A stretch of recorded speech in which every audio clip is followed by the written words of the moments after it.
On the 26th of December, 1900, a relief ship approached the Flannan Isles Lighthouse off the coast of Scotland. The lighthouse beam was dark. It had been dark for 11 days. The ship's crew assumed a mechanical fault. They landed on the island. They climbed to the lighthouse. They opened the door, and they found something that nobody, in 125 years, has been able to explain.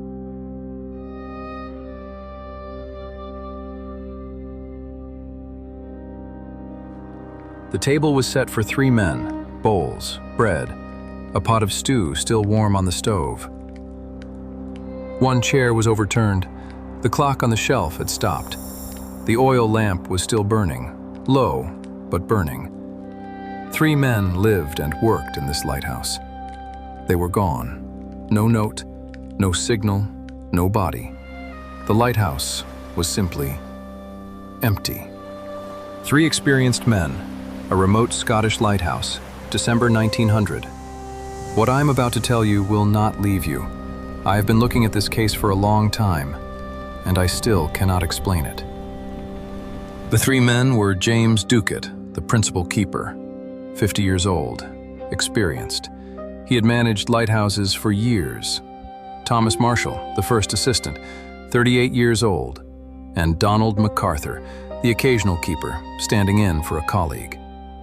These were not young men on their first posting. They were professionals. The Flannan Isles Lighthouse had only been operational for a year. It opened in December 1899. These men were among the first ever assigned there. The lighthouse sits on a group of small, uninhabited islands 7 miles off the western coast of Scotland. In winter, the Atlantic does not treat those islands gently. But the keepers knew that. That was why they were chosen. Experienced men, on a difficult posting, in a lighthouse that had been operating perfectly for a year. And then, on some night between the 15th and the 26th of December, it simply stopped. The relief vessel Hesperus arrived on the 26th of December. Its captain, Jim Harvey, noted that the lighthouse showed no signs of life. No flag was flying. The usual greeting was absent. He fired a flare. No response. He landed a crew. They climbed the path to the lighthouse in silence. What they found when they opened that door became one of the most studied maritime mysteries in British history. And still, 125 years later, we have no answer. The relief crew went through the lighthouse room by room. In the kitchen, the table set for 3, stew still warm, bread laid out. One chair overturned violently, not pushed back, overturned, as if the person sitting in it had stood suddenly or been pulled. In the hallway, the oilskin weather coats, all 3 sets hanging on their hooks. In a Scottish December, in a lighthouse surrounded by the open Atlantic, 3 experienced seamen, and not one of them had taken their coat. On the shelf, the clock stopped. The logbook open on the table. The final entry dated the 15th of December, 11 days before the relief ship arrived. For 11 days, that lighthouse sat dark. The meal on the table, the lamp burning low, the clock stopped, and no men. I want to stay with the oilskins for a moment, because I think people pass over this detail too quickly. These were not young men from the city who didn't understand the weather. James Ducat had worked lighthouses his entire career. Thomas Marshall had spent years on the coast. They knew, better than anyone, what a Scottish December on an exposed Atlantic island meant. And yet, 2 of them went outside, onto a cliff path above the open ocean, in December, without their coats. Whatever called them outside happened fast. Fast enough that experienced men who had dressed for this weather 1,000 times, did not stop to put their coats on.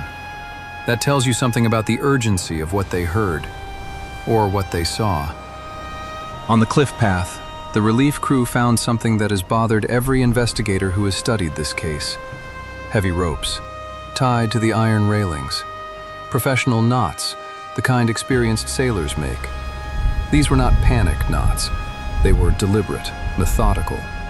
The ropes faced outward, toward the ocean. They had been tied to brace against something approaching from the water. One of the ropes showed signs of strain, as if weight had been put on it, against something coming in, not falling off, coming in from the sea. The logbook. This is where this case becomes something else entirely. The last entry was made on the 15th of December, 11 days before the relief ship arrived.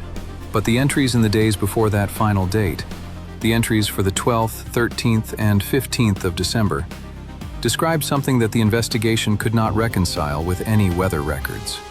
The entry for the 12th reads, and I am paraphrasing because the original language is difficult, that the storm was the worst any of them had ever witnessed, that the seas were, quote, beyond description, that the island was being struck by waves of a violence none of them had seen in their careers.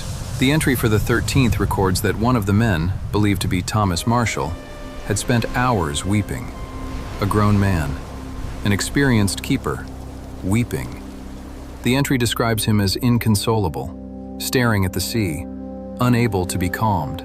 The entry for the 15th, the final entry, records that the storm had eased, that the men were composed, that they were going to inspect the mooring ropes on the west landing. And then, nothing. No entry for the 16th, the 17th, the 18th. Nothing until the 26th, when the relief crew picked up the pen and wrote, "The lighthouse was found empty." Here's the detail that makes this case unlike anything else I have studied. The storm. The one described in the logbook entries as the worst any of them had ever seen. The waves beyond description. Thomas Marshall weeping for hours. That storm. British mainland weather records for the 12th and 13th of December 1900 show no significant storm activity off the Flannan Isles. Other vessels in the area reported calm to moderate conditions.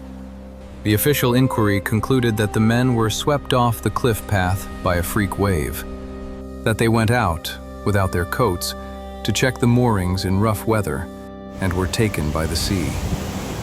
It is the most plausible explanation. It accounts for some of the evidence, but it does not account for the logbook. It does not explain a storm that no other vessel in the area could see or feel. It does not explain why a man with years of experience at sea wept for hours in front of an ocean he had worked beside his entire life. It does not explain what they were bracing against. The lighthouse was restaffed. It remained operational until 1971. The island is uninhabited. The lighthouse is automated now, no keepers required. The cliffs where the ropes were tied still stand. The iron railings are still there. And somewhere in the Atlantic, in water too deep and too cold to search, 3 men who went out without their coats on a December night in 1900 are still out there. And whatever they saw in those final days, whatever drove Thomas Marshall to weep and stare at the sea, it left no record, except in a logbook, on a shelf, in a lighthouse that still stands, on an island that no one lives on anymore. I will see you in the next one.